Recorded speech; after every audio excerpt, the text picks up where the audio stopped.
네, 시작하겠습니다. 안녕하세요. 저는 자유시민교육 대표 김상종이라고 합니다.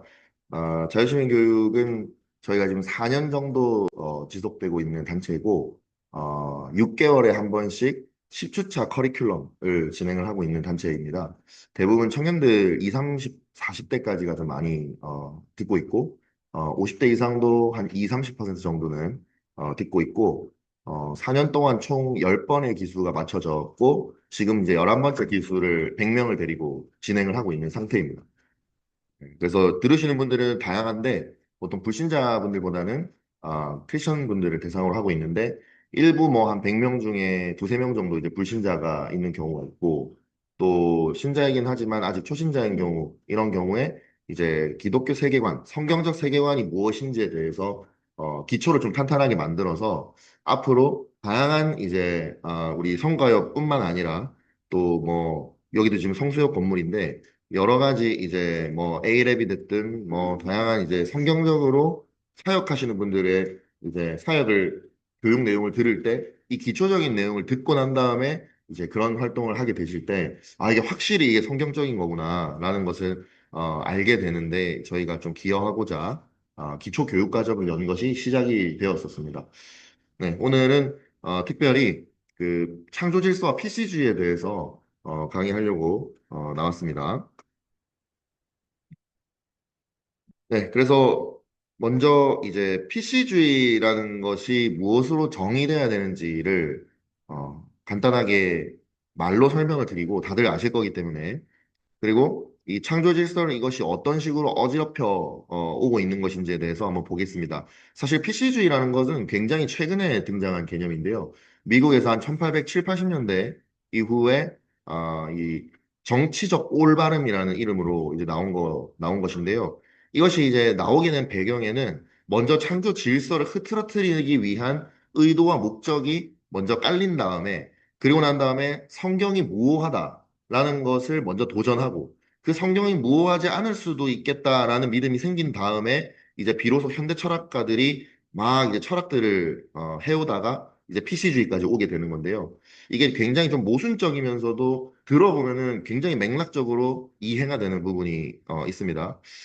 PC주의라고 하면은 사실 어려운 게 아닙니다. 정치적인 것뿐만 아니라 사실 일상생활에서도 예를 들면은 이제 동성애에 대해서 오히려 성소수자를 인정해 주는 것이 올바르다 이런 관점이고 그다음에 백인 흑인에 대해서도 흑인이 올바르다. 그리고 뭐 무슬림이 올바르다. 종교에 대해서도 백인 개신교는 남성은 틀렸고 여성 흑인 무슬림은 옳다. 이제 이런 식으로 옳다 그르다를 만드는 건데 이 과정에 있어서 한번 기존 질서를 무너뜨리는 과정이 반드시 동반이 됩니다. 그러니까 기존에 이제 기독교 중심으로 움직여졌던 그 근대 철학을 한번 싹 무너뜨린 다음에 거기서 새로운 걸 세우는 절차가 있었거든요. 그래서 그거를 한번 제가 철학사를 통해서 한번 보도록 하겠습니다. 먼저 다들 아시겠지만은 기독교에서는 창조 질서를 명확하게 이제 가지고 있습니다. 하나님의 창조는 목적이 있죠. 하나님의 창조는 무의미하거나 무작위적인 게 아니라는 겁니다. 그렇기 때문에 이 케이오스의 상태를 질서의 상태로 바꾸는 특징이 있었고 또 그렇기 때문에 인간과 세상이 하나님을 반영한다, 리플렉션 한다. 그리고 그의 뜻을 이루도록 이 땅에서 이루도록 창조되었다라는 명확한 목적을 제시하고 있어요. 이사야 43장 7절 말씀을 보면 내 이름으로 불려지는 모든 자 곧 내가 내 영광을 위하여 창조한 자를 오게 하라. 그를 내가 지었고 그를 내가 만들었느니라 하면서 이 창조의 목적을 바로 내 영광을 위하여 하나님의 영광을 위하여라고 명시를 하고 있습니다. 또 두 번째 하나님 창조의 특징은 앞에서 말씀드렸던 것처럼 질서인데 그 질서도 도덕적인 질서를 주장을 하고 있어요. 그래서 이 질서가 이제 선하고 이 창조라는 것을 통해서 하나님께서 그냥 마음 내키는 대로 한 게 아니라 이것을 옳다라는 것을 표현을 한 것으로 보고 있습니다. 그래서 인간의 도덕적 책무가 하나님이 우리를 만드셨는데 우리는 이 도덕적인 책임을 가지고 있는데 그게 다 이제 창세기에서 많이 나오게 됩니다. 그래서 6일 일하시고 하루 쉬었다는 것에서 이제 안식일의 개념에서 우리가 이제 쉼에 대한 도덕적 근거를 찾을 수 있고 또 노동이라는 것도 벌로서 주신 게 아니라 원래 아담과 하와 때부터 이 선한 그 목적을 가지고 일을 하시는 것을 땀 흘려 일하는 것을 옳다고 여기시는 부분이 있고 또 생명 존중을 해야 되는 이유도 사실 그냥 우리가 인간으로서 사랑해야 된다 이런 게 아니라 그 이전에 하나님께서 이 자기의 형상대로 창조하셨기 때문에 우리가 인간을 사랑해야 한다. 이런 도덕적인 근거를 먼저 제시를 한다는 겁니다. 그래서 창세기 1장 31절을 보면 하나님이 지으신 그 모든 것을 보시니 보시기에 심히 좋았더라. 그러니까 이 토브라는 단어를 쓰면서 옳다라는 것을 보여주고 다는 것입니다. 마치 이 문장을 우리 지금 젊은 세대들이 생각하고 있는 것처럼 기분이 좋다, feeling good 이런 게 아니라 그 자체가 옳다, righteousness를 얘기하고 있는 것을 봤을 때 이 하나님의 창조가 이제 그 뒤에 모든 이제 성경에 흘러가는 것들과 또 역사상 흐르는 것을 봤을 때 옳다 그르다의 영역으로 볼 수 있는 것입니다. 그래서 선악과의 예시도 들 수 있을 것 같은데 선악과를 따먹으면 안 되는 이유가 뭐 독사과여서가 아니라 그것이 그냥 하나님께서 거룩하게 분별해 놓기 원했기 때문에 다른 이유도 여차 다른 것들도 들 수 있겠지만 본질적으로는 하나님께서 그렇게 하라고 하셨기 때문에 따먹지 않았어야 됐다. 그것이 이제 죄의 기준이 되는 것으로 여기서 볼 수 있는 것입니다. 뭐 이 내용들은 사실 여기 계신 분들이 다 알고 계신 부분이기 때문에 이제 본격적인 내용을 한번 다뤄보도록 하겠습니다. 자, 이렇게 도덕적 질서에 근거해서 이제 근대 과학이 이 근대 의학도 포함해서 또 기술적인 부분들 또 뭐 시장 경제 또 근대 국가의 형태들 이런 것들이 이제 차곡차곡 쌓아 오게 된 것이 이제 1800년대까지 지속이 되는 것입니다. 자, 그런데 이제 1800년대가 넘어가면 오늘 다룰 주제는 아니지만은 이제 자유주의 신학이라는 것이 등장하게 되면서 뭐 이제 모세오경이 모세가 쓴 게 아닐 수도 있다. 뭐 JDP 가설이 있고요. 뭐 다니엘에서 다니엘 안 썼을 수도 있고 이사야가 뭐 세 명 두 명의 저자가 있었을 수도 있고 이런 식으로 하면서 이제 인간의 이성으로 성경을 이해하려는 노력들이 이제 1700년대 800년대를 거치면서 굉장히 강화되기 시작합니다. 여기서 이제 우리에게 저 자유주의 신학이 묻는 질문은 이제 이성과 합리주의를 가지고 무엇이 합리적인가를 질문을 하는 것이었거든요. 선악과를 따먹는 것과 따먹지 않는 것, 아까 앞에서 말씀드렸던 것처럼 무엇이 합리적인가 했을 때 이제 1700년대, 1800년대를 살아가는 이 비평신학 이런 것들을 받아들인 일단의 무리들이 선악과를 따먹지 않는 즉 이 반역이 합리적이다라는 것을 가지고 나오기 시작합니다. 창세기 3장의 이브는 진리와 가치의 최종 결정권자가 인간이 될 수 있다라는 합리주의의 원조로 볼 수 있고요. 그래서 우리는 이 싸움을 이제 시작하게 되는 것입니다. 이제 그들은 이성적으로 납득되는 것이 합리적인 것이다. 이렇게 주장하는데 이제 또 성경을 믿는 사람들로서는 성경의 가르침을 따르는 것이 합리적이다. 이렇게 보는 것입니다. 그래서 이제 아브라함이 이삭을 데리고 번제물로 드리려고 산에 올라갔던 것이 그것이 마치 어, 이 성경을 믿지 않는 사람들이 공격할 때 믿음은 비이성적이다. 몰상식한 것이고 덮어놓고 믿는 것이다. 이렇게 이제 주장을 하게 됐을 때, 우리는 아니다. 하나님의 언약을 믿는 그 순종이야말로 합리적이다. 이렇게 싸움이 이제 일어나게 되는 것입니다. 여기서 이제 현대 철학의 계보를 간략하게 보겠습니다. 먼저 근대 철학. 물론 근대 철학이라고 해서 다 성경적이진 않습니다. 그런데 최소한 이 근대 철학의 시대에는 이 기독교적인 유신론적인 배경에서 과학을 하고 철학을 하는 것들이 가능은 했었다라는 것입니다. 왜냐하면은 이 보편적 인간성을 이제 전제를 하고 이야기를 하는데 이것의 이제 대표격이 이 데카르트라는 철학자가 나는 생각한다 고로 존재한다 이걸로 유명하거든요. 이거는 이제 무슨 말이냐면 내가 실존하고 있다, 내가 존재하고 있다라는 것을 알게 되는 게 먼저고 내가 생각하는 것을 보니까 내가 존재하고 있다. 결국은 내가 존재하고 있는 사람으로서 내가 생각하는 거기까지는 내가 동의를 하겠다. 여기까지는 내가 이 보편적이라고 인정할 수 있겠다. 이렇게 이성을 인정하는 이 대표적인 문구라고 볼 수 있습니다. 그런데 이제 이런 고민을 하는 겁니다. 예를 들면 제가 지금 열심히 뭐 말을 하고 있는데, 제가 지금 막 전달하려고 하고 있는 게 뭔가 있단 말이에요. PC주의에 대해서 이제 얘기를 하려고 하는데, 이 들으시는 분들이 말하는 사람이 분명하게 인식하고 있는 것을 들었을 때 동일하게 이걸 인식하고 있는 것이 가능한가? 이런 이제 의문을 가지게 되는 거예요. 그러면서 이 사유하는 인간에 대해서 고민하게 되면서 현대 철학으로 넘어가는데 이 시기가 이 세계 1, 2차 대전을 이제 전후로 이루어지게 되는 것입니다. 실제로 이제 근대 철학의 열매로 과학 기술이 막 발전했는데 거기서 이제 전쟁을 통해서 인간성이 완전히 말살되는 것을 보면서 이제 시대적 배경상 현대 철학이 꽃피우게 되는 그런 배경이 되는 것이죠. 그래서 이제 비합리적 인간을 전제하고 출발을 하는데 저희가 여기서 세 개를 한번 보게 될 겁니다. 먼저 첫 번째 구조주의인데 하나하나는 뒤에서 좀 더 자세하게 언급하겠습니다. 근데 이 구조주의를 이해하고 출발해야만 현대 철학을 이해할 수 있고 이 현대 철학의 끝이 PC주의로 가게 되는 것을 이해를 할 수 있게 되는 것입니다. 이 간단하게 설명을 하면 이 구조주의는 사물의 의미가 그러니까 앞에서 말한 것처럼 지금 제가 뭔가를 말하려고 하고 있는데 그 말하려고 하고 있는 게 사실은 그 자체를 설명하는 게 불가능하다라고 보게 되는 겁니다.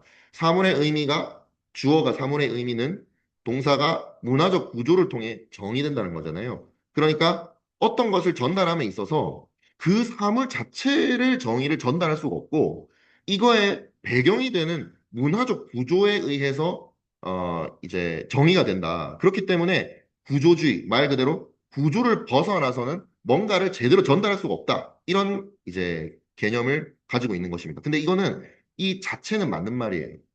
뒤에도 예시를 들겠지만 이 구조주의 자체는 사실은 성경이 서술되는 방식이기도 하고 우리가 일상적으로 말하는 방식도 마찬가지입니다. 그리고 주체는 이미 존재하는 대립항의 개념들이 가지고 있는 구조에서 자유로울 수 없다. 같은 말인데요. 이게 단어가 조금 달라지죠. 사물에서 출발했는데 이 두 번째 문장은 주체라는 단어를 쓰는 거예요. 이 주체라는 거는 개인의 사람의 개인의 인격 같은 거, 내가 존재한다라는 거를 얘기를 하는 단어입니다. 그러니까 결국은 처음에는 사물로 출발을 해요. 이 구조주의가 언어학에서 출발하거든요. 근데 점점 지나가면서 이게 어떻게 해석이 되냐면 개인도 마찬가지 아니냐. 사람도 나 스스로가 존재한다는 것을 어떻게 증명하느냐. 원래 근대 철학에서는 내가 생각하고 있는 것이 근거가 돼서 내가 존재한다라고 결론을 내렸는데, 근데, 아닐 수도 있는 것 같다. 결국은 이 내가, 개인이 구조에 의해서 나를 설명할 수밖에 없다면, 그럼 나는 내가 맞는가? 이제 이런 질문으로 가게 되는 거예요. 그래서 여기서 이제 소외라는 개념이 이제 나오게 되는데 이 마르크스주의가 구조주의랑 같이 이제 짬뽕되면서 이제 현대 철학의 문을 열어버리는 것이 되는 겁니다. 왜냐? 결국 내가 나 스스로를 드러낼 수 없고 구조에 의해서만 나를 설명할 수 있다면 나는 그러면 구조에 의해서 소외되고 있는 존재라고 보게 되는 것이죠. 여기서 이제 후기 구조주의로 이제 넘어가게 됩니다. 아, 이 소외가 되게 큰 문제라고 이제 막 소수자들을 바라보기 시작하는 거예요. 그러니까 여성을 바라보기 시작하고 대립항 뒤에서 조금 더 설명을 드릴 건데, 예를 들면 이런 겁니다. 제가 저를 설명하려고 하면은, 저는 지금, 일단 남자잖아요. 근데 이 남자라는 걸 설명하려면은, 이 성별 이분법 구조 속에서 제가 설명될 수밖에 없다는 거예요. 그 대립항이라는 것은 여성이 있어야 된다는 거죠. 그리고 선과 악을 설명하려고 해도, 이것이 선합니다. 라고 하면은, 반드시 반대단이 필요한 거예요. 악이 있어야 되는 거예요. 여집합이 존재해야 된다는 것이죠. 그래서 성경도 보면은, 여러 가지 성경 구조에서 보면, 뭐 특히 잠언에서, 의인은 어쩌고 악인 어쩌고 이렇게 설명하잖아요. 그러니까 이 대립 구조에서 나는 벗어날 수가 없다는 거죠. 선한 것을 설명하려면 반드시 악한 게 있어야 되니까 선한 것 자체가 선하다라고 설명할 수가 없다. 이런 배경이 있는 것입니다. 그래서 이제 인간도 설명하려면은 나 스스로 설명하려면 전부 다 그 언어 구조 속에서 나를 설명할 수밖에 없으니까 결국은 그 대립항에서 자유로울 수 없다. 이렇게 되는 겁니다. 근데 이제 그 이전에는 성경이 그냥 그렇게 써져 있고 하나님께서 그렇게 선한 것을 설명하고 계시니까 그것이 이상하다라고 생각하지 않았는데 이제 이 시대가 1800년대 후반이거든요. 그렇게 되면서 점점 그러면 결국 나는 소외되어 있는 존재가 아닌가. 이렇게 하면서 노동자들의 삶, 여성의 삶, 이런 것들을 이제 관심 있게 쳐다보기 시작하는 것입니다. 자, 그러면 이렇게 소외를 결국은 좋다고 생각할 사람은 없잖아요. 소외라는 것 자체는 극복돼야 되는 대상은 맞으니까요. 그래서 이 소외를 해결하려면 어떻게 해야 되냐? 이랬을 때 원래는 근대 사상 기독교 문화권 속에서는 우리가 죄를 짓고 있기 때문에 소외가 발생한다. 하나님으로부터 멀어져 있기 때문에 우리가 소외가 되었다. 이렇게 해석을 했지만 이제 이 시대가 되면 어떻게 되냐면 이건 구조 때문에 발생한다. 당신들은 잘못한 게 없어. 여성은 잘못한 게 없고 노동자는 잘못한 게 없고 이거는 구조 탓이다. 이렇게 하면서 구조를 해체해야 된다는 논리로 가게 되는 것입니다. 이것을 후기 구조주의라고 하는 것입니다. 그리고 포스트 모더니즘 이렇게 넘어오게 되면은 이 모더니즘 자체를 이제 반박하는 구조주의를 포함한 마르크스주의를 포함한 모든 것들을 다 포함해서 이제 포스트 모더니즘 시대가 되었다라고 하는 광범위한 연대 체계가 형성이 돼서 뭐 환경주의, 진화론, 페미니즘 이런 것들이 전부 다 같이 연대를 해서 이제 기존의 기독교를 공격하게 되는 것입니다. 그래서 근대성이라고 하면은 그 자체가 기독교를 얘기하는 건 아니지만 프로테스탄티즘으로 형성되었다라는 것을 이 후기 구조주의를 포함한 포스트 모더니즘 학자들은 다 알고 있기 때문에 제가 뒤에서 설명하겠지만 기본적으로 교회를 공격해야 된다는 것에 다 이제 동의를 하게 되는 것이죠. 이제 구조주의를 볼 건데요. 이제 제 개인적으로 좀 재밌다고 생각하는 부분이에요. 이 구조주의가 시작되고 그게 현대 철학으로 넘어가는 부분을 보면은 일단 처음에는 언어에서 출발을 합니다. 이 소시르라는 언어학자가 있는데요. 이 사람이 이렇게 얘기했어요. 언어가 세상의 대상을 적극적으로 구성한다. 그러니까 원래는 우리가 이렇게 생각했던 거예요. 예를 들면 저를 보면은 저를 설명하기 위해서 부모님이 이름을 지어주잖아요.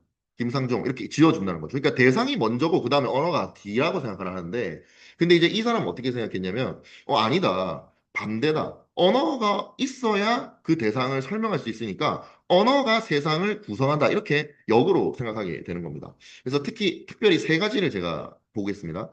첫 번째로는, 예를 들어서 이 개를 보겠습니다. 개라는 대상이 있는데 이 개라는 대상을 설명하기 위해서 이제 뭐 누군가인지는 모르겠지만 개라고 부르기 시작했잖아요. 그러니까 개가 결국은 우리는 개를 생각했을 때 저 실제 개를 떠올리게 된다는 거예요. 근데 미국에 가가지고 우리가 개 이렇게 하면은 아무도 이걸 떠올리지 못한다는 거예요. 그러니까 결국 이게 무슨 말이냐면은 이 개라는 단어 자체가 이 실제 대상을 지칭하고 있는 거는 아닐 수도 있다라고 이제 생각하기 시작하는 거예요. 그러니까 이게 어떻게 되냐면 이게 필연적으로 연결되는 게 아니고 자의적으로 연결된다 이렇게 생각하게 된 겁니다. 그러니까 이거는 맞냐 그르냐가 아니에요. 이 사람들이 그렇게 생각하기 시작했다라는 걸 따라가야지 이제 이해가 됩니다. 이게 옳다 그르다보다는 왜냐면 어떤 부분 맞는 부분도 있거든요. 그래서 이제 여기서 기호의 자의성 그러니까 이걸 개라고 안 부르고 쟤라고 불렀어도 되는 거 아니야? 이제 이렇게 생각하게 되는 것이고 그렇기 때문에 여기서 주체성이라는 걸 생각하게 돼요. 결국은 이 개를 다른 걸로 불러도 되는 것이었다면 그럼 얘는 다른 것로 불려질 수도 있는 존재였기 때문에 오히려 개라고 부른 그 구조 속에서 얘가 설명돼 버리고 말아버리는 거니까 얘는 주체적인 존재가 아니다 이렇게 보는 것입니다. 그렇게 돼서 주체성이라는 개념이 이제 대두되기 시작하고 인간에 대해서 그러면은 이제 아무렇게나 불러도 될까요? 근데 그거는 또 아니라고 생각했어요. 왜 그러냐면 영어로요 주체성 그건 제가 잘 모르겠습니다. 그러시군요. 네네. 한번 찾아보겠습니다. 그거는. 그래서 기호를 아무렇게나 불러도 되냐? 이렇게 했을 때 그거는 또 아니라고 본 거예요. 근데 여기서 이 사람들 뭘 발견하냐면 구조적인 제약을 발견하는 거예요. 걔가 걔라고 불리울 수밖에 없었던 것은 얘를 고양이라고 부르려고 해도 이미 고양이라고 불리는 다른 대상이 있잖아요. 소라고 불리는 다른 대상이 있잖아요. 그러니까 고양이도 아니고 소도 아니고 이렇게 배제시키고 나면은 결국 얘는 개가 개라고 불렸어야 된다. 이렇게 되면은 이게 구조적으로 결국은 얘가 개일 수밖에 없는 그런 제약을 발견하게 된다는 겁니다. 그래서 여기서 대립항이라는 개념이 나오게 되는 것입니다. 예시를 들어볼게요. 아까 질문하셔가지고 제가 살짝 대답을 드렸는데 이게 선과 악, 밝음과 어둠, 위와 아래 같은 개념들이 다 상대적인 개념이잖아요. 이거를 밝음을 설명하려고 하면은 어둠의 부재이고 선을 설명하려고 하면 악이 아닌 거 이렇게 설명해야 되니까 이 구조 속에서 벗어날 수 없다 이렇게 보는 것입니다. 마지막 세 번째가 이게 PC주의에 연결되는 핵심 포인트인데 언어가 없으면 의미가 없으므로 언어가 대상보다 먼저 존재한다. 아까 앞에서 말씀드렸던 것처럼 이것을 결국은 개라는 단어를 우리가 가지고 있지 않았으면 얘를 마땅히 인식하지 못하고 예를 들면 다른 거라고 그냥 생각해버리고 그냥 넘겨버렸을 수도 있는 것입니다. 그냥 호랑이랑 비슷하게 생겼고 뭐 고양이랑 비슷하게 생겼고 네 발 달린 동물을 그냥 총칭해서 그냥 고양이라고 불리웠다면은 얘는 분명히 고양이랑 다른 애인데 근데 고양이라고 불리우면서 개라는 존재의 본질을 결국 한국 사람들이 알아채지 못했을 거라고 보는 거죠. 그렇게 해버리고 나니까 어떻게 되냐면, 사람을 생각해 보면은 뭐 쉽겠죠. 저를 설명함에 있어서 이름이 먼저 존재했어야 되고, 이름이 없었으면은 저는 이름 없는 존재로서 그냥 잊혀지는 존재였을 거기 때문에 저는 주체적인 존재가 아니라는 거예요. 그렇기 때문에 언어를 결국은 먼저 이 쟁취를 하면은 다르게 해석할 수도 있게 된다. 이렇게 가는 겁니다. 그러니까 제가 김상중이라고 이름이 부모님이 지어준 것도 저는 아무런 의사가 없었잖아요. 아버지가 지어줬고 실제로 저는 외할아버지께서 지어주셨거든요, 이름을. 근데 저는 제가 제 이름을 선택할 수 있는 권한이 없었다라는 거예요. 그러니까 나는 종속돼 있는 존재지. 가족들이나 그런 구조들에 의해서 종속돼 있는 존재지. 내가 이름을 결정할 수 있는 권한도 없었으니까 전혀 주체적인 존재가 아니야. 이렇게 보면서 이제 담론, 이 영어로는 이제 아젠다인데요. 아젠다를 선점하면은 그러면은 그 주체를 내가 규정할 수 있다. 이제 이렇게 논리가 나오는 겁니다. 어떤 것을 부르기를 다르게 해석해버리면 그만이다. 그래서 언어를 선점하는 싸움으로 이제 가게 되는 겁니다. 그리고 이게 PC주의가 되는 거죠. 우리가 인권이라는 단어가 원래 이제 성경에서 얘기하고 있는 인권 개념이 아니라 굉장히 확장된 개념으로 지금 쓰고 있잖아요. 평등이라는 개념, 자유라는 개념, 이런 것들도 다 먼저 담론에 의해서 먼저 딱 잡힌 다음에 그 다음에 자의적으로 해석한 걸 가지고 당신은 뭐 평등을 추구해야 됩니다. 당신은 인권을 보장받을 권리가 있습니다. 이런 식으로 나오게 되는 것이죠. 그래서 지금의 싸움들이 다 이 담론을 먼저 가져가려고 하는 싸움이 돼버리고 그러다 보니까 언론사의 힘도 커지고 뭐 학계의 힘도 커지는 게 먼저 일단의 교수 무리들이 혹은 목사님 무리들이 먼저 단어를 그냥 정의를 해버리는 거예요. 근데 아무도 신경 안 써요. 그거 무슨 말도 안 되는 소리야. 이렇게 하는데 나중에 시간이 지나면은 진짜 그렇게 되어 있게 되는 것이죠. 그래서 이게 최근 한 10년, 20년 사이에 정말 많이 많이 바뀐 것들을 다들 느끼실 거예요. 저출산이 아니라 저출생입니다. 뭐 미혼이 아니고 비혼이고 이런 개념들도 처음 나왔을 때는 무슨 소리야 이렇게 하는데 지금 다 그렇겠습니다. 그런 부분들 설명할 수 있는 부분이죠. 실제로 이 구조주의 언어학은 이 20세기 이후에 특별히 21세기에 인문사회학 전체에 지대한 영향을 줬다 이런 평가를 받습니다. 그 다음에 이제 동시대입니다. 거의 동시대가 여러분들 잘 아시는 마르크스인데 흔한 얘기가 아니라 이 마르크스도 결국은 동시대에 있었기 때문에 이러한 구조주의적인 면모를 드러내고 있음을 좀 보여드리고 싶어요. 우리가 사실은 뭐 페미니즘이든 환경주의든 뭐 사회주의든 이런 것들이 다 공산주의 원리에서 나온 것을 아마 잘 아실 텐데 근데 공산주의 이전에 구조주의적인 것이 먼저 깔려 있다는 것을 우리가 알고 그들을 비판하면은 이 구조주의가 이 성경적이지 않기 때문에 이것이 잘못됐다는 것을 더욱더 적나라하게 비판할 수 있게 됩니다. 이 마르크스가 한 말을 보면은 사람들이 자신이 속한 계급에 따라 사고방식이 달라진다 이렇게 돼 있는데 이게 구조주의의 개념을 접목한 거예요. 그러니까 이 구조라는 틀 내에서 사람이 그냥 결정된다는 거예요. 그러니까 노동자 계급에서 나왔으면은 자산이 없기 때문에, 자본이 없기 때문에 그냥 그 사람은 그냥 프롤레타리아가 된다는 거예요. 프롤레타리아 정신으로 살 수밖에 없다. 또 반대로 부르주아 계층은 자본이 있기 때문에 그런 생각을 또 가지게 된다. 그래서 계급 의식이라는 게 처음 만들어질 때부터 나오게 된다. 근데 이거는 바뀔 수가 없다고 보는 거예요. 그 구조 속에서 그냥 만들어져서 시작하기 때문에. 그러니까 이 사람들은 평행선을 가지고 갈 수밖에 없고 이 평행선이 결국 해결이 안 되다가 나중에 프롤레타리아 혁명이 일어나서 이 자본주의를 무너뜨릴 것이다. 이렇게 보는 것이죠. 그러니까 이게 굉장히 구조주의적인 생각입니다.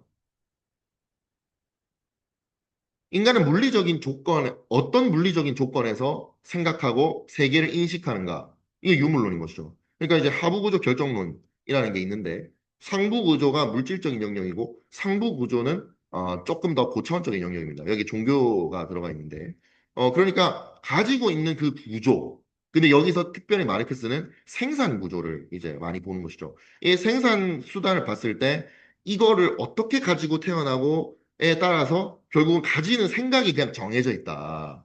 이렇게 유물론적으로 보는 것이거든요. 그 구조 속에서 결국 계급 의식, 주체성이 결정돼 버린다.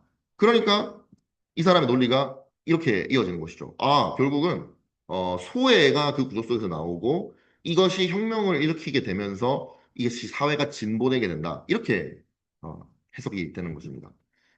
이 두 개가 거의 같은 시기거든요. 구조주의와 마르크스주의가 같이 나오면서 그러니까 마르크스주의는 소외를 딱 가지고 나온 거, 계급을 가지고 나온 거고, 구조주의는 아까 말씀드렸던 주체성에 대한 이슈, 이런 것들을 가지고 나오게 되는 것이죠. 이 두 개가 같이 나오게 되면서 현대 철학의 이제 출발을 알리게 되는 것입니다.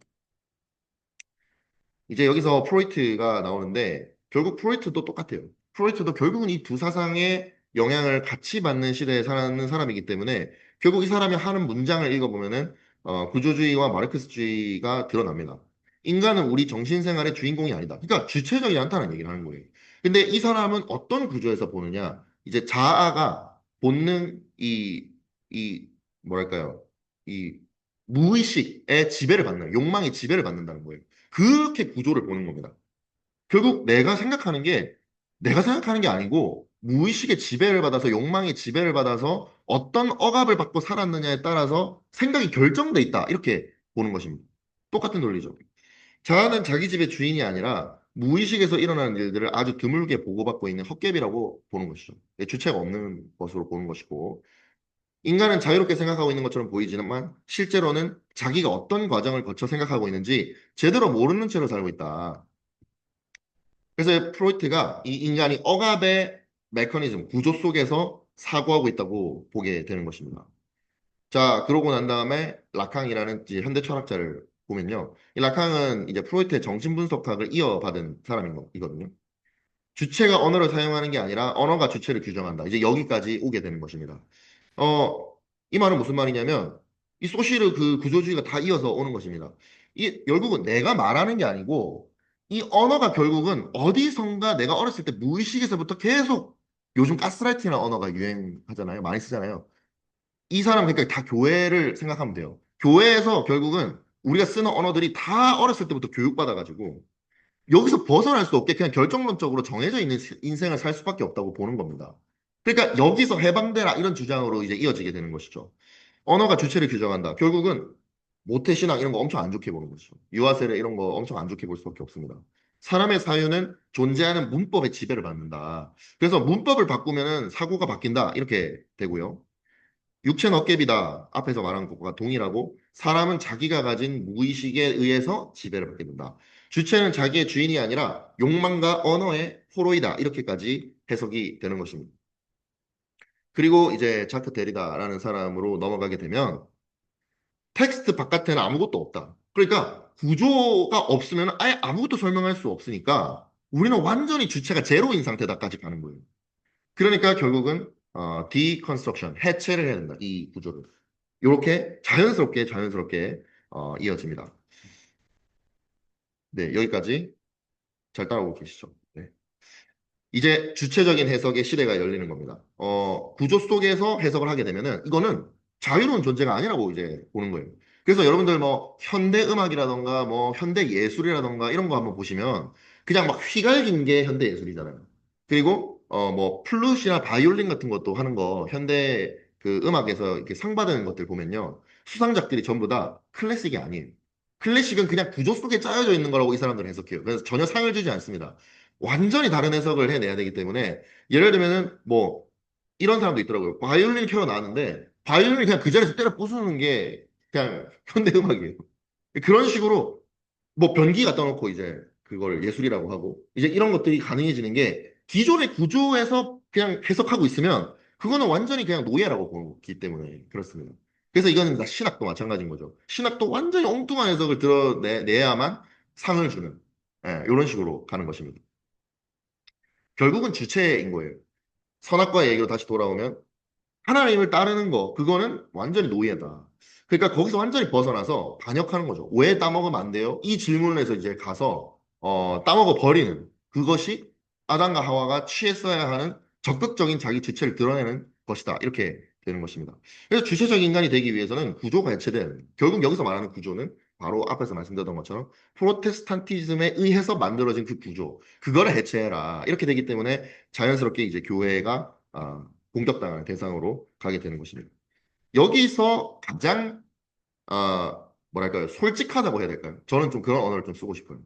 가장 솔직하고 자기 속내를 아끼지 않았던, 숨기지 않았던 사람이 바로 니체예요. 이게 순서대로는 아닙니다. 아까 락강과 데리다 같은 사람은 니체 이후의 사람들이에요. 프로이트도 그렇고. 그런데 니체 같은 사람은 좀 더 전 세대이고 마르크스랑 거의 동시대인데, 근데도 이 사람은 이미 그 이후에 있을 해체주의에 대해서 다 예견한 사람이에요. 해체란 단어를 쓰진 않았어요. 근데 그렇게 될 수밖에 없도록 니체가 만들었습니다. 그러니까 이 니체가 지금 엄청 각광받는 지금 대한민국에서 이 인문학 시장에서 엄청 각광받거든요. 니체 책이 막 베스트셀러고 청년들 중에서 니체 좋아하는 사람 정말 정말 많습니다. 근데 그게 이유가 없지 않은 거예요. 이 니체가 거의 완결체입니다. 라칸, 푸코, 뭐 데리다 이런 사람들은 사실 니체가 그 전 세대 사람인데 그냥 그것 중에서 일부를 그냥 하고 있을 뿐이고 니체의 철학만 공부를 해도 그 뒤에 것들이 다 포괄적으로 들어오거든요. 니체는 대놓고 기독교를 혐오했어요. 근데 이유가 있었습니다. 니체는 사실 기독교적인 그런 배경 속에서 산 사람이고, 니체가 살았던 그 독일 사회는 완전히 100% 거의 다 기독교인인 거죠. 왜냐면 루터에 의해서 독일이 종교개혁을 하고, 그 다음에 이제 기독교 색채가 아주 강했던 게 그 독일 1800년대니까요. 그런데 그때 이제 이 기독교를 혐오하게 된 배경이 사실 일리는 있어요. 어느 정도는. 그러니까 이 기독교인이 엄청나게 많은데 사실 열매가 안 보인다고 니체가 판단했던 겁니다. 너무 사람들이 가르침이랑은 별개로 예수님의 가르침이랑은 별개로 전혀 삶을 노예적으로 그냥 살고 있는 거예요. 교회는 다니는데 실제 삶은 전혀 하나님 앞에서 선 사람이라고 볼 수 없을 정도로 가짜 그리스도인들로 살아가고 있는 거를 이 사람이 솔직하게 너무 혐오했던 겁니다. 그래서 어찌 보면 지금 이 시대에 니체가 유행하고 있는 거는 저는 개인적으로 이런 걸 이제 발표도 하고 있고 공부를 해 보지만은 회개가 되는 부분이 솔직하게 많습니다. 내가 어떤 사람을 니체처럼 생각하게 만들 수도 있지 않을까? 내가 말씀대로 살고 있지 않다면 그런 회개도 있는데요. 어찌됐든 이 니체는 이런 식으로 생각했어요. 결국 신은 없다. 결론을 내린 거예요. 신이 있으면은 사람들이 그렇게 노예적으로 살 수가 없다. 그러니까 이거는 신이 없다는 증거고, 그러니까 옳고 그름도 없다. 이렇게 되는 겁니다. 도덕적 평가라는 게 이 인간의 뇌가 인간의 문화 속에서 작동해서 이 필연적으로 제한될 수밖에 없는 인간의 경험을 가지고 이걸 가지고 이 처리하는 과정에서 이제 평가라는 게 이루어지는 것인데 당신의 뇌가 신이 없다면 절대적인 도덕 기준이 없는데 다른 뇌가 한 문화와 경험을 판단할 수 있는 근거가 무엇이냐 이렇게 솔직하게 묻는 거예요. 이렇게 이 사람이 왜 솔직하다고 제가 자꾸 반복적으로 얘기를 하냐면 당시의 사람들은 이렇게 생각했어요. 신이 절대적으로 무한 존재가 아니고 절대선이 아니어도 그 프로테스탄트에서 이룩해 놓은 과학기술 문명이라던가 도덕적인 기준을 활용할 수는 있다고 봤어요. 그러니까 신은 없애놓고 치더라도 이것의 장점 같은 것들은 그대로 쓸 수 있다라고 봤단 말이에요. 근데 니체는 그렇게 안 봤어요. 그렇게 할 거면은 그건 완전히 거짓말쟁이다, 모순이다. 버릴 거면은 통째로 버려야 된다. 통째로 버려라. 그러니까 기독교 도덕 같은 거 통째로 다 버려야 된다. 그래서 판단하지 말고 주체적으로 살아야 된다는 것을 주장하는 겁니다. 단순히 실생활의 한 부분만을 골라서 선으로 격상시키고 다른 부분을 악으로 칭하는 것은 자의적이다. 삶에 대한 선악간의 가치 판단은 절대 신이 없는 이상 참을 수가 없다. 이렇게 보는 겁니다. 그래서 주체성에 대해서 문제 제기를 하죠. 주체는 인간이 만들어낸 허구적 구성물이다. 구조 속에서 나오는 거니까. 니체는 당시 사람들이 기독교의 도덕과 진리를 자신의 자발적인 선택이라고 포장하면서, 그러니까 이거예요. 교회를 다니면서 자기가 자발적으로 순종하고 있다라고 착각하고 있다고 니체가 본 거예요.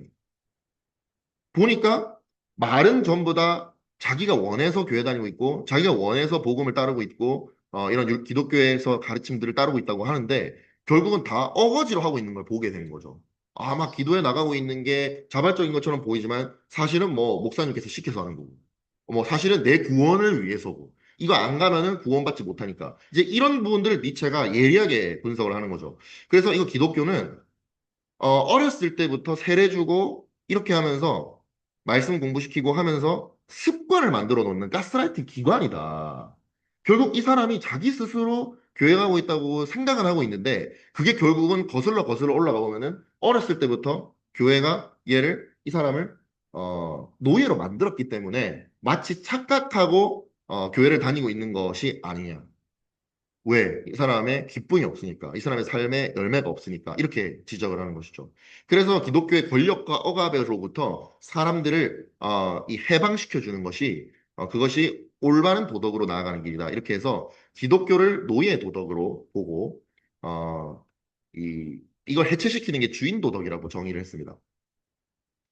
그래서 정리하면 니체는 사람들이 기독교의 도덕과 진리에 의해 만들어지는 것이 아니라 그것으로부터 해방되고 그것을 오히려 만들어낼 수 있을 때 진짜 주체가 된다고 주장을 한 거예요. 그래서 기존의 도덕과 진리 체계를 전복시키고 이게 이제 나중에는 해체라고 이름이 불리게 되는 것이죠. 그래서 이제 니체는 대안을 제시합니다. 아주 적극적으로. 초인 사상이라는 것을 주장을 하는데 초인은 뭐냐면 쉽게 얘기하면은 교회에서 강요받은 것으로부터 자유하고 네가 원하는 걸 하는 것을 아무런 눈치 보지 않고 양심의 가책을 느끼지 않고 하는 거. 그거를 초인이라고 정의를 한 거예요. 초인은 귀족 정신이 있어서 거뜬히 자아를 구축하고 이 자아를 스스로 구축하고 그 누구의 외부적 도덕 기준에도 기대지 않아야 된다. 그래서 이거를 마스터 모랄리티라고 하고 힘과 권력을 가진 주인 계층. 그러니까 여기서 말하는 힘과 권력이라는 것은 이게 권력 의지라는 단어를 쓰는데 내가 내 도덕을 형성할 수 있는, 그러니까 나신을 만들어내는 게 그것이 가장 좋은 도덕이다. 이렇게 보는 겁니다. 남에 의해서 의식하지 않고, 법 두려워하지 않고, 그냥 내가 생각하는 대로 하는 거. 자, 니체는 근데 왜 새로운 도덕을 기준을 제안했을까? 니체가 솔직하다라고 한 번 더 제가 말씀드리는 이유는 뭐냐면요. 뒤에 나왔던 현대 철학자들은 오히려 솔직하지 못해요. 뭐냐면, 이렇게 합니다. 해체를 딱 해놓고 데리다가 해체를 딱 주장해요. 그럼 대안은 뭐냐고 물어보면 데리다는 뭐라고 대답하냐면, 아니, 나는 그런 걸 얘기하려고 하는 게 아니야. 그냥 해체가 되고 있어, 지금. 이렇게 주장하고 있는 거예요. 대안을 제시하지 않아요. 그 뒤에 있는 철학자들이. 근데 니체는 오히려 솔직하게 대안까지 제시해 줘야 된다고 생각했기 때문에 또 함정에 빠지긴 또 해요. 결국은 대안을 제시해봤는데 결국 그 새로운 도덕 기준 자체가 새로운 신을 섬겨버리는 것이 돼버리기 때문에 그렇기 때문에 완전히 무도덕인 상태를 만들어낼 수 없다는 걸 니체가 자인하게 되는 꼴이긴 했지만 솔직하게 니체는 그것을 인정하는 사람이었던 것이긴 합니다. 에드워드 버네이즈라는 사람이 이렇게 얘기를 했습니다. 프로파간다라는 책에서 선동이라는 책인데 신이 없는 사회는 급속하게 혼란에 빠진다. 이 니체도 알고 있어요. 그래서 결국은 기준을 만들어 줄 수밖에 없고 근데 그렇다고 해서 억압적이고 허구적인 혐오스러운 기독교로 돌아갈 수는 없는 거예요. 그래서 어떻게 하냐면 대안을 자기 스스로가 믿는 바대로 그냥 행하는 것. 그것을 제시하는 것입니다. 그러나 이게 외부의 신이 내면의 신으로 대체된 것일 뿐이지 어떤 것을 신앙한다는 점에서는 그대로인 거. 하지만 이런 부분을 우리가 생각해 보면 이제 PC주의로 왜 가게 되는지 알게 됩니다. 다 해체시켜 놓으면은 사람들이 완전히 혼란에 빠지니까 그 어떤 하나의 공동체도 구성될 수가 없는 거예요.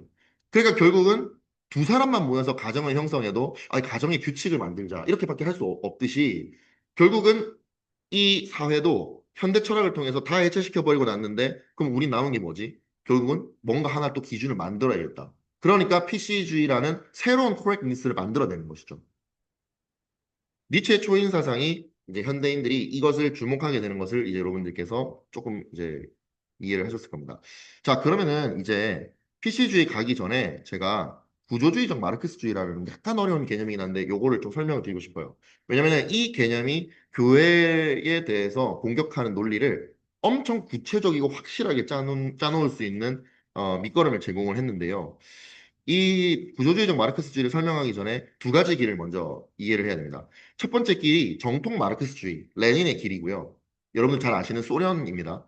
두 번째 길은 이제 중국 공산당의 길인 거죠. 모택동의 길인데 둘 다 서구 근대성 무너뜨리는 것은 공통적인데 그런데 레닌의 길 같은 경우에는 정통 순수 마르크스주의인 거죠.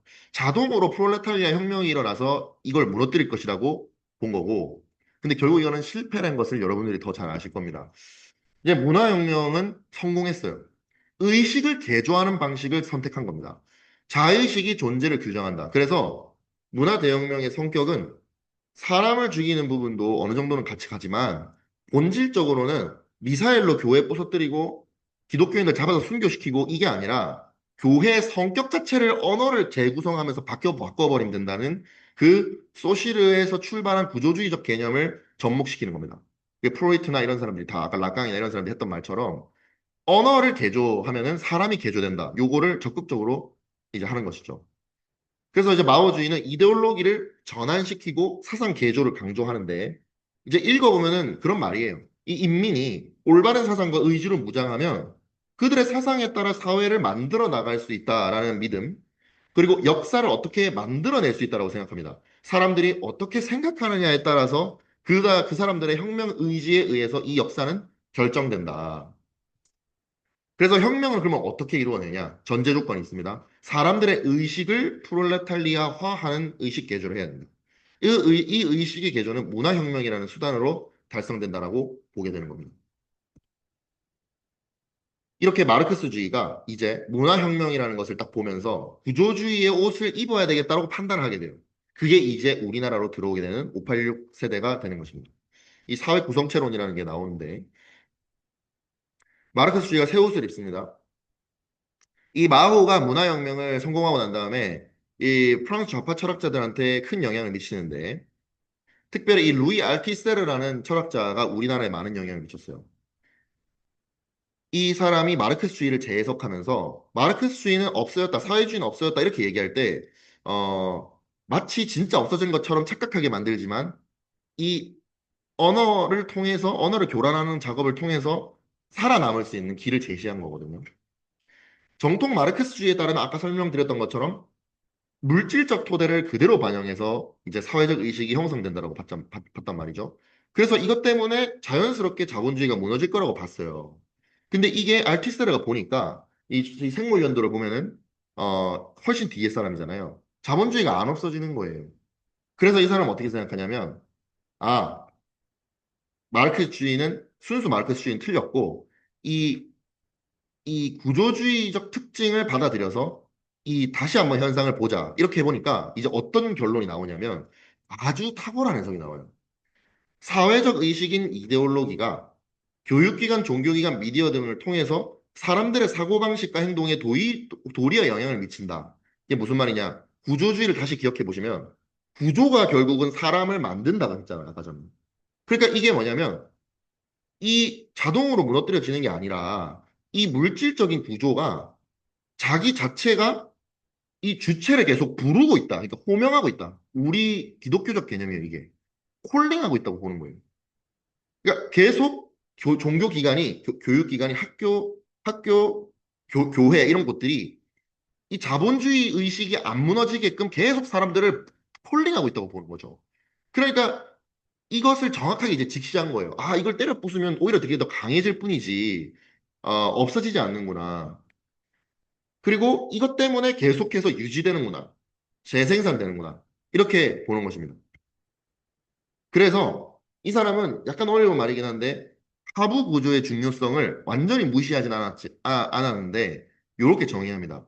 최종 심급에서만 결정적이다. 이 무슨 말이냐면 결정타를 때릴 때는 물질적인 것 때문에 때려지는데 그 이전의 단계는 전부 다 상부 구조에서의 재정황들이 먼저 요구가 돼야 된다는 겁니다. 그러니까 상부 구조라고 하면은 아까 말씀드렸던 그런 학계에서나 교계에서 이런 물질적이지 않은 부분에서 먼저 바뀌는 부분들이 있어야 된다. 그러니까 여기서 이제 언어를 먼저 먹어야 된다는 개념 같은 것들이 나오게 되는 것이고 이 관점에 따르면 그 우리 삼심제도라고 하면은 이제 재판을 세 번 하잖아요. 최종 심급, 그러니까 마지막 대법에서 소송에서 때릴 때는 이 물질적인 부분이 결정적이다, 크리티컬하다. 근데 그 이전을 빌드업을 해 나갈 때는 상부 구조의 요소들이 더 중요하다 이렇게 보는 겁니다.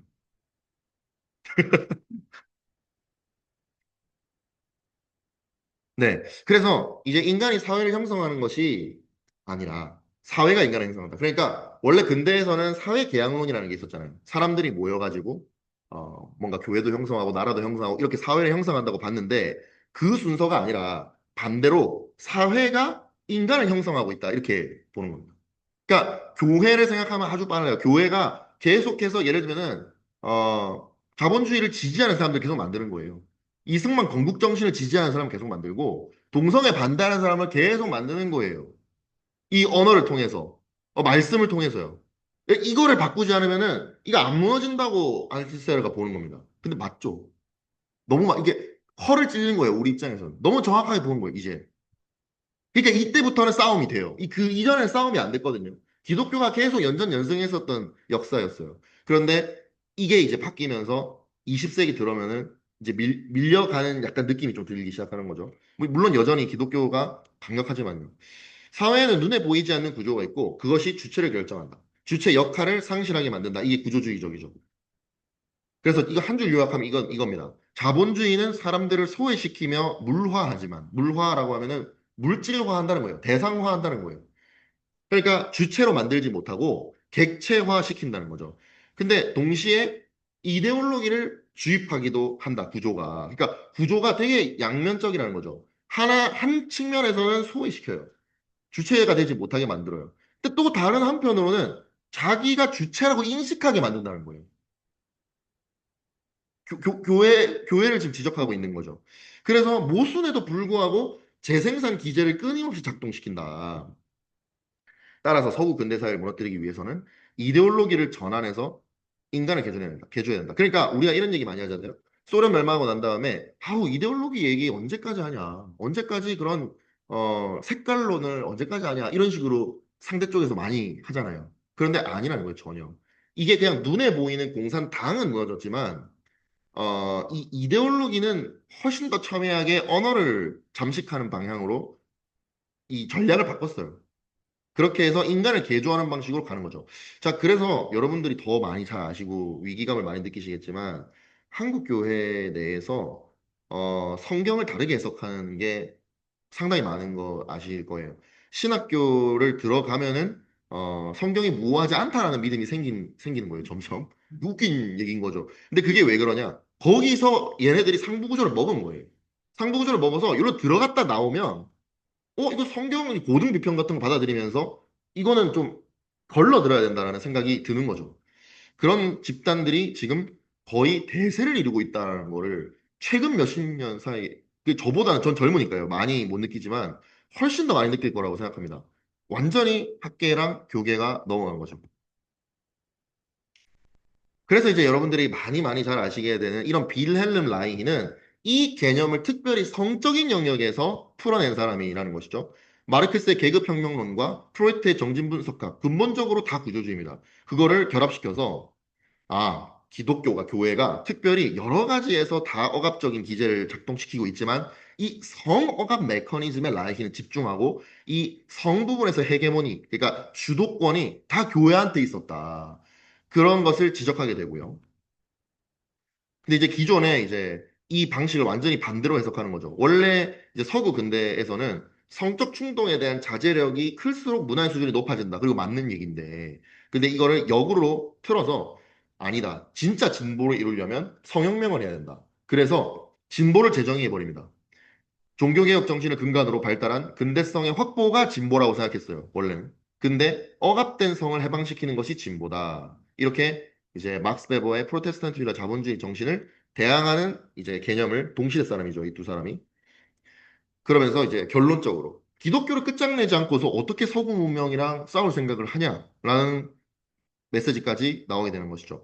프로이트는 성억압을 포착하고 라이히가 성억압의 기제에 기독교 윤리가 지배적인 위치가 있다는 것을 알게 되면서 그 이후의 사회주의자 그룹들은 다 이 개념을 받아들여서 교회를 공격해야 되는구나. 서구 문명을 무너뜨리기 위해서는 가정과 국가가 무너져야 하고 이를 지탱하는 교회를 무너뜨려야 했던 것이고 이를 달성하기 위한 가장 효과적인 방법으로 동성애가 이용되고 있다는 것입니다. 이번 선거 때 50%의 한국교회 성도들이 민주당을 찍었다는 거예요. 대선 때. 근데 이거는 우리가 어떻게 바라봐야 되는 문제냐면 제가 그런 사람들 많이 만나봐서 대화를 해봤어요. 이분들이 뭐라고 얘기를 하시냐면 어 이제 작은 교회에 이제 전도사 사역을 하고 계신 분인데 저한테 그렇게 묻더라고요. 차별금지법, 동성애 부분은 이쪽 정당이 옳은 것 같긴 한데, 근데 전체적으로 봤을 때는 이쪽 정당이 더 탁월한 정책들을 많이 내고 있지 않냐. 이런 얘기를 하더라고요. 더 사람들 약자들을 돕고 기독교적인 주장들을 하고 있지 않냐. 이런 주장하더라고요. 제가 뭐라고 대답했냐면, 어, 우리는 가중치를 두고 봐야 된다. 동성애라는 주제는 성경에 그냥 명시되어 있는 동성애라는 주제를 반대하는, 그걸 포용하는 메시지를 담고 있기 때문에 이거가 만약에 100개 정책 중에 이게 한 개고 99개가 만약에 본인 생각하시기에 옳다고 여기시더라도 이 한 개의 가중치는 압도적으로 더 우선되어야 하는 것이 아니냐. 왜냐? 이거는 성경의 무호성을 박살시키는 논리이기 때문에.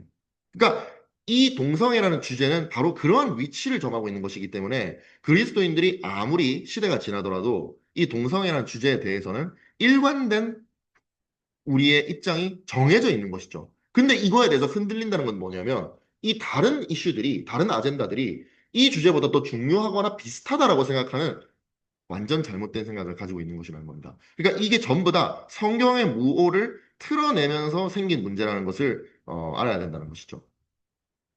안토니오 그람시는 이제 기동전과 진지전 할 때 이 진지전의 개념이 이제 왜 중요한지 알게 되는 것이죠. 아까 구조주의적 마르크스주의자인 알티셀의 얘기를 듣고 난 다음에 이 주장을 보면 이 그람시는 사실 살아있을 때는 별로 이 사람 주장이 주목받지 못했는데 이 사람 죽고 난 다음에 이제 진지전이 활발하게 이제 논의가 되는데요. 포지션을 먼저 잡아야 된다. 아, 이제 언어를 먼저 잡는 쪽이 이기는 거다. 근데 언어를 누가 많이 교육시키냐? 이 교회와 학교라는 것입니다. 그래서 이제 교회에 들어갈 사람들을 이 사람들이 키우기 시작해서 교회로 집어넣기 시작하는 것이죠.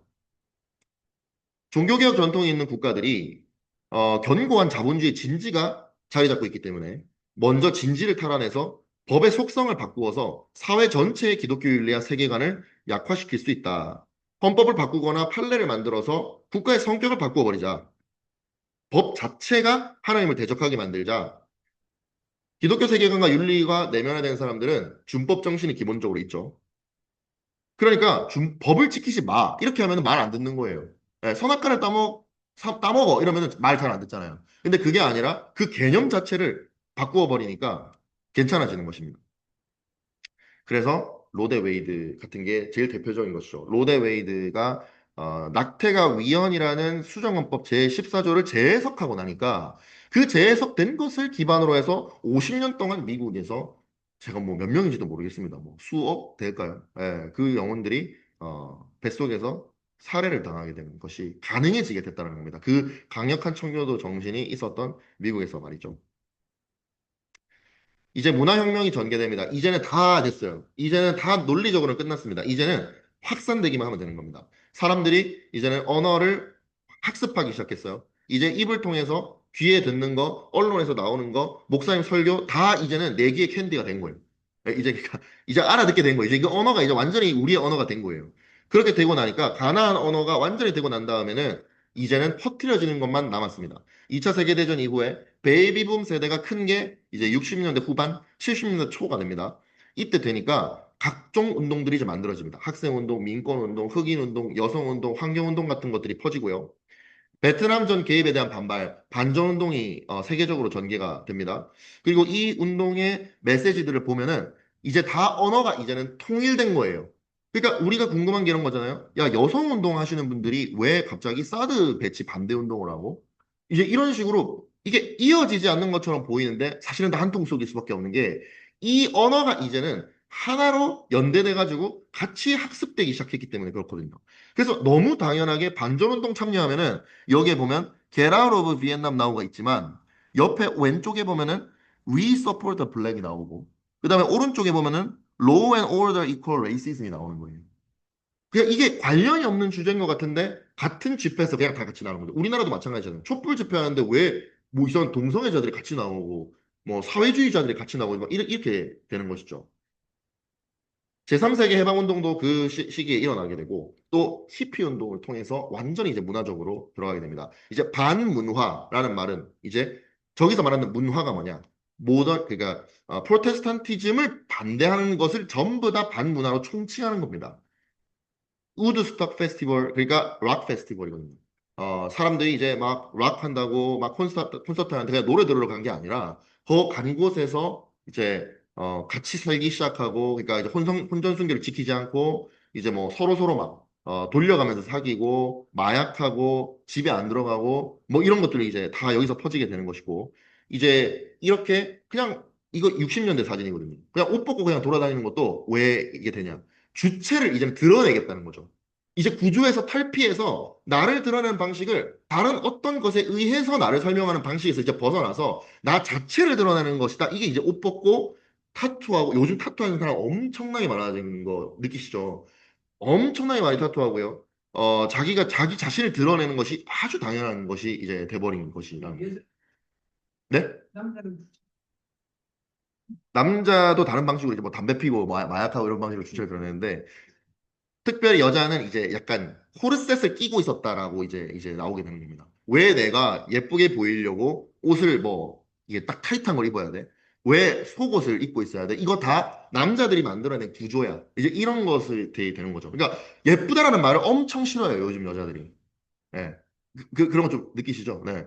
예쁘다, 뭐, 이런 거, 여성스럽다, 이런 단어 자체를 부정합니다. 그런 언어에 의해서 내가 규정된다고 생각하기 때문에 그런 거거든요. 그게 다 이때 이제 확 확산되게 되는 것이죠. 이 우드스탁 락 페스티벌에서 이제 초청됐던 락 가수 중에서 한 가수가 불렀던 노래 제목이 이거였어요. 더 늙기 전에 죽어버리고 싶다. 예. 이해가 되죠. 이제 우리나라에서 막 안락사나 뭐 이런 것들이 이제 다 이제 나오는 것이잖아요.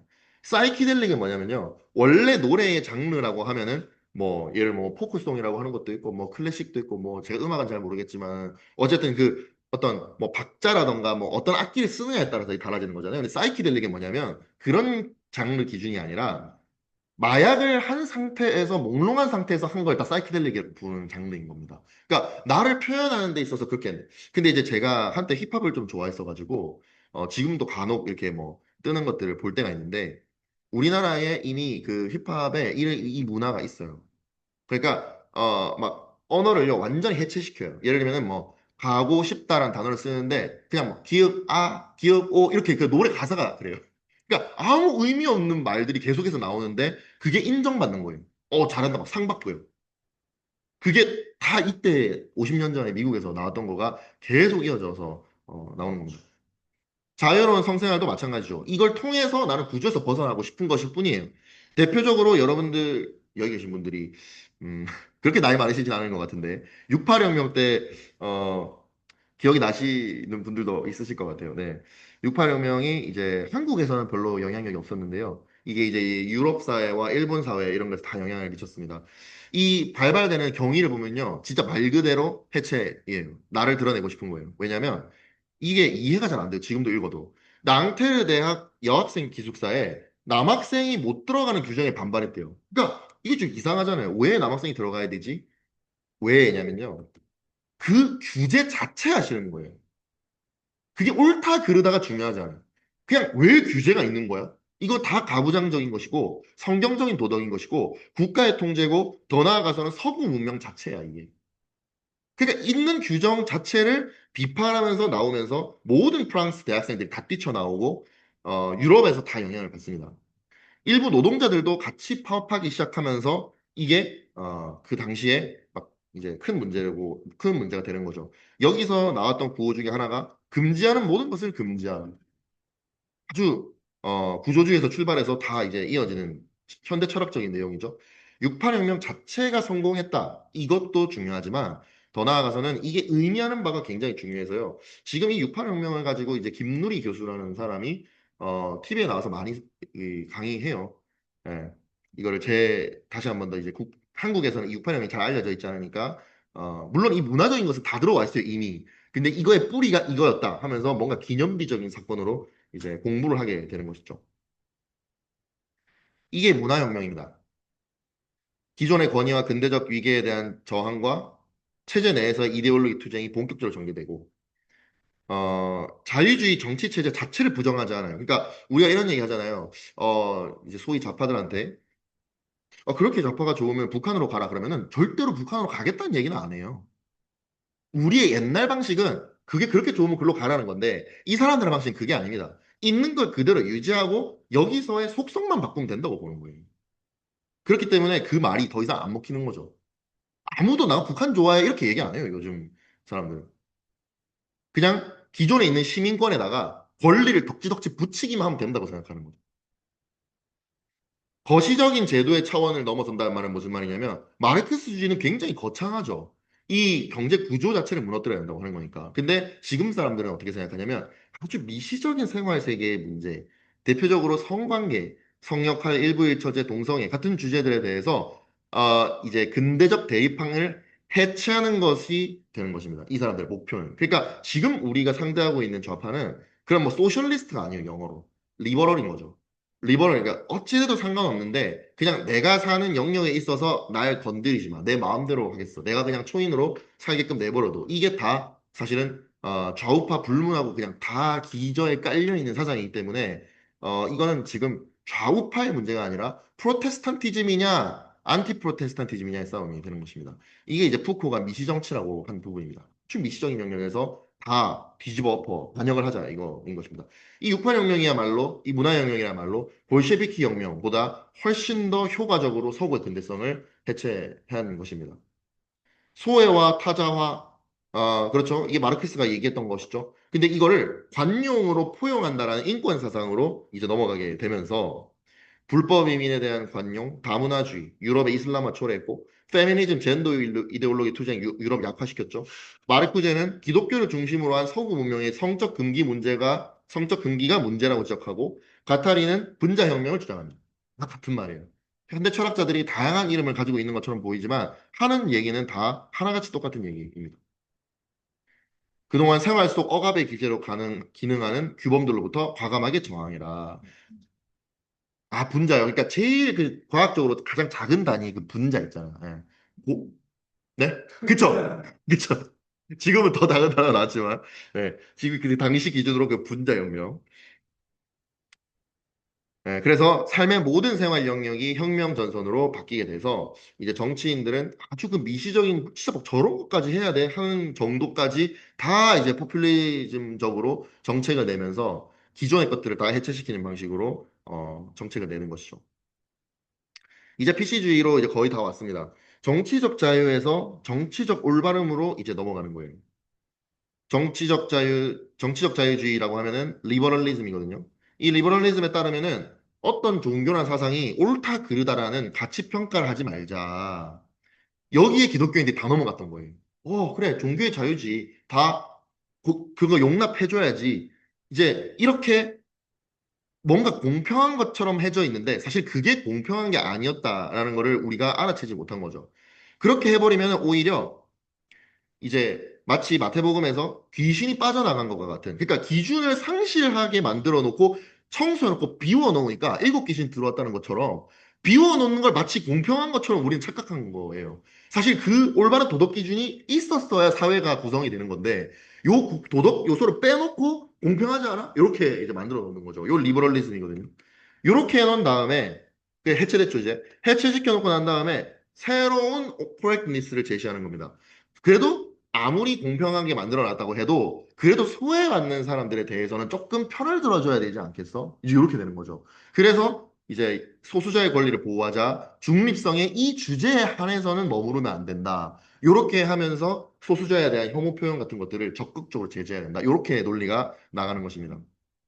이렇게 되고 나니까 오히려 표현의 자유가 심각하게 우리 입장에서 위축되는 프로테스탄트들 입장에서 위축이 되는 것이고 서구의 정치 전통이 무너뜨려지게 되면서 완전 혼돈이 찾아오게 되는 것입니다. 여기서 정답은 존 롤스의 정치적 자유주의가 아니라 마이클 샌델의 공화주의 정의론으로 가야 된다. 이렇게 생각을 해볼 수가 있습니다. 둘 다 이제 공평한 이제 이 정의를 만들어 놔야 된다는 거에서 동의를 하지만 한쪽에서는 아까 앞에서 말한 것처럼 해체시켜 놓고 해야 공평한 거다 이렇게 얘기를 하는 거예요. 그래서 이렇게 해놓으면은 힌두교가 여성을 억압하고 있는 거 막 뭐 어린 여성들에게 막 할례하고 이런 거 있잖아요. 그런 문화들에 대해서 옳다 그르다가 늘 얘기하면 안 돼요. 그러니까 애초에 도덕 기준이 없으니까요. 그런데 정의를 얘기할 때는 무엇인가가 선하다는 어떤 도덕 기준이 있는 게 오히려 불공평한 게 아니라 공평한 거다. 요 개념으로 나아가야만 우리가 지킬 걸 지킬 수 있게 되는 것입니다. 샌델은 사람들이 법정의 소송보다 사회 속에서 다른 시민들과 소통하려고 시도해야 함을 주장한다. 그래서 이게 그리스도인들한테 우리에게 생각해 볼 거리를 많이 제공합니다. 물론 우리들 다들 열심히 하고 계신 분들이죠. 하지만 우리가 언어를 빼앗겼기 때문에 이런 일이 생긴 거기 때문에 다시 언어에 좀 더 우리가 집중해야 돼요. 우리의 생각들, 우리의 주장들을 언어적으로 어떻게 풀어나가야 될 것인가. 특별히 젊은 사람들이 지금 해체에 가득하 있는데 그 해체가 잘못되었고 올바른 것으로 가려면은 도덕적 기준이 있어야 된다는 것을 설명함에 있어서 우리가 다양한 언어가 개발되어 있어야 될 필요가 있는 것이죠. 이거는 정부가 해줄 수 있는 부분이 아니고 한두 개의 교회 목사님이 해줄 수 있는 부분이 아니고 진짜 전체 전국 한국 교회가 또 각 가정이 자녀를 기르고 또 서로 서로 간에 성도 간의 교제를 할 때 어떤 언어를 습관적으로 쓰느냐 사실 이것에서 이제 회복이 출발이 될 수 있습니다. 그래서 혐오 표현을 규제해서 자유를 제한하려고 들지 말고 너희도 공론의 장에 나와서 언어 대 언어로 한번 토론해보자, 붙어보자. 이렇게 나올 수 있을 정도로 저희가 연습이 되고 훈련이 돼 있어야 되겠죠. 표현의 자유의 중요성에 대해서 그래서 우리 절대 놓쳐서는 안 되겠습니다. 기본적으로 표현의 자유, 종교의 자유가 공권력이 침해하면 안 되는 자유로 여겨지는 전통이 있었습니다. 이것이 바로 인간의 전적 부패를 가정했을 때 나오는 것이라는 것을 여러분들이 직감하실 거예요. 아무도 완벽한 존재는 없기 때문에 내 주장에 대해서 다른 사람이 비판하는 것을 용납하게 만들어야 된다는 것이 영미 전통이거든요. 근데 지금 이게 재갈 물리기 시작했다는 것은 성경의 전적 부패가 벌써부터 무시되기 시작했다는 거죠. 어느 정도는 인간이 선하다, 정부는 선하다 이런 개념이 깔려 있기 때문에 가능한 거라는 것입니다. 가짜뉴스 같은 거 막 잡아내고 이런 것도 있죠. 표현의 자유를 침해하는 것은 사적 영역의 위축 효과를 불러일으켜서 사회가 전반적으로 비용을 지불해야 된다는 것을 특별히 청년들이 직시해야 됩니다. 이게 아무렇지 않아 보이지만 이게 엄청난 비용을 지불해야 될 것이라는 것을 성경이 말하는 바는 참된 믿음은 강요할 수 없고 반드시 자발적이라는 것을 이야기를 하고 있습니다. 로마서 10장 9절에 보면은 내 입으로 시인하는 자마다 이렇게 돼 있기 때문에 그런 것이죠. 그래서 단순히 교회 안에 앉아 있는다고 해서 신앙교육을 부모가 잘 시켰다고 해서 이게 지금 언어를 쓸 수 있는 하나의 그리스도인이 되는 것이 아니라 자기 스스로가 연구하는 문화를 만들어내야 됩니다. 그리고 이런 측면에서 미국의 건국자들이 국교 부인의 원칙을 가지고 나라를 세웠다는 것은 얼마나 자신감이 있는지를 볼 수 있는 대목이라고 생각합니다. 얼마나 자신감이 있었으면 이 종교의 자유를 그냥 시장 경제처럼 퍼뜨려 놓기만 하면은 굳이 다른 나라들이 전부 다 국교를 하고 있는 상황 속에서 우리는 국교를 안 해도 돼. 오히려 그게 참된 기독교가 살아남는 방법이야. 그래서 그 그리스도인들이 언어를 스스로 개발하고 일상에서 복음을 전하고 이 반대자들과 언어로 싸우기 시작하면서 이것이 엄청나게 개발되는 것들이 있었던 것이죠.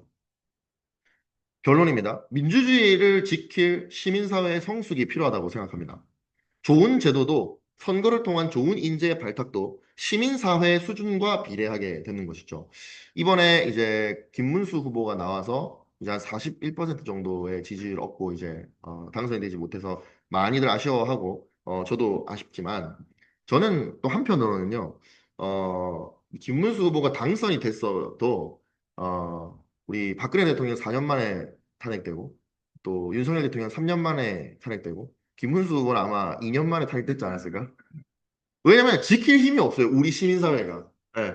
그 정책을 이해하지를 못해요. 그래서 윤석열 대통령의 한 정책들이 물론 문제 있는 부분도 있지만 상당히 또 기독교적인 부분들도 많이 있었고 특히 노동 영역이나 연금 개혁 영역이나 이런 부분들에 대해서는 사실 상당히 그 도전적인 부분이 많았었거든요. R&D 예산 삭감이라든가 이런 부분을 사실 정치적으로 엄청 안 좋은 부분이 많았고 또 미국의 의회에 가서 말할 때도 한국의 선교 미국 선교사들의 어떤 업적이라던가 이런 부분들에 대해서 또 헌법이 성경에서 나왔다라는 뭐 이런 얘기들을 하면서 사실 상당히 그 기독교인들이 엄청 좀 지지를 잘해줄 거라고 좀 생각했나 봐요.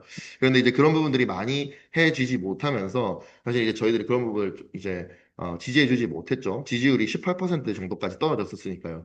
어쨌든 저는 지금 이승만이 나오든 레이건이 나오든 우리나라의 대통령이 나와도 이 대한민국의 지금 시민사회 수준은 이러한 것을 알아들을 수준이 좀 되지 못하고 지켜야 할 수준이 되지 못한다고 생각합니다. 그래서 우리가 미래를 봤을 때 우리가 시민사회의 수준을 끌어올릴 수 있는 교회의 역할과 시민사회의 역할이 상당히 중요하다고 보이고요. 성숙하고 수준 높은 시민사회는 크리스천들이 성경적 세계관을 공부하고 각 영역에 참여할 때 가능하다고 생각합니다. 차별금지법을 반대할 때 동성애를 강조하다가 표현의 자유 억압을 옹호하는 쪽으로 가서는 안 되겠죠. 그러니까 동성애가 반대되어야 된다라는 거 얘기를 하다가 동성애자들을 입을 막아주세요 라고 얘기를 하면은 안 되는 것처럼 이게 표현의 자유를 수호하는 프레임 전략을 굉장히 잘 유지해야 됩니다. 이게 사람이 이렇게 많이 모이면요.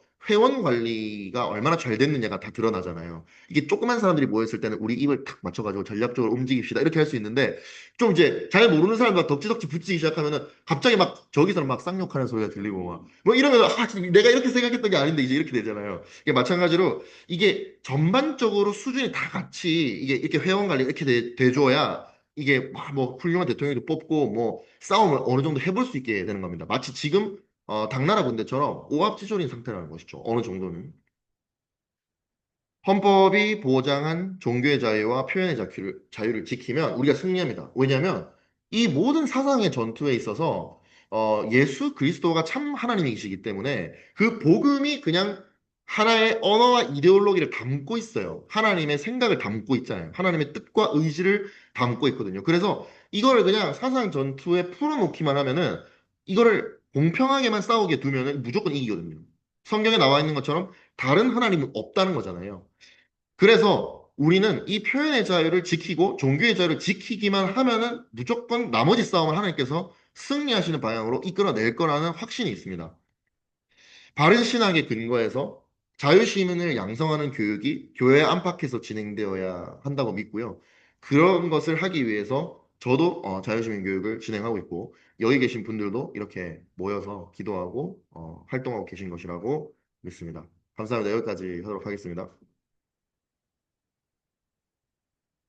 근데 여기 또 올라가서 질문 있습니다. 예, 예, 예, 알겠습니다.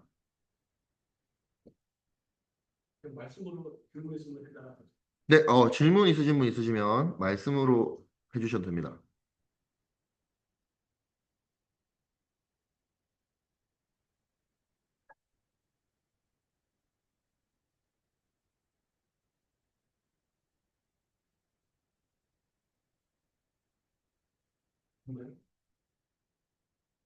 네네.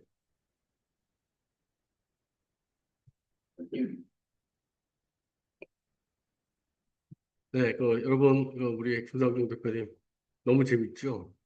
아, 한 번 더 들었으면 좋겠죠? 네, 제가 이건 녹화해서 유튜브에 올려놓겠습니다. 예, 한 번 들어서 이렇게 아시는 분도 있겠지만은, 여러분 반복해서 들으시고, 또 책도 좀 보시면 좋겠어요. 책을 읽어야 이제 내 지식이 됩니다. 이게 유튜브나 강의만 들으면 감동은 오는데 머리에 남는 게 없거든요. 여러분 잘 아실 겁니다. 그래서, 계속 책도 보시고, 또, 의문나시고 그러시면 서로 이렇게 또, 우리 김상중 대표나 또 주변 분들하고 같이 의논하시고, 또 이렇게 지식이 쌓여가면 좋을 것 같습니다. 오늘 좋은 강의해 주신 우리 김상중 대표에게 다시 한번 박수로 감사의 박수로 감사합니다. 요번 달 성가연 원래 강의는 이상으로 마치고 8월 달은 휴강을 하겠습니다. 그리고 9월 달에 뵙겠습니다. 여러분 한 달 동안 건강히 잘 지내시고 9월 달에 뵙도록 하겠습니다. 감사합니다.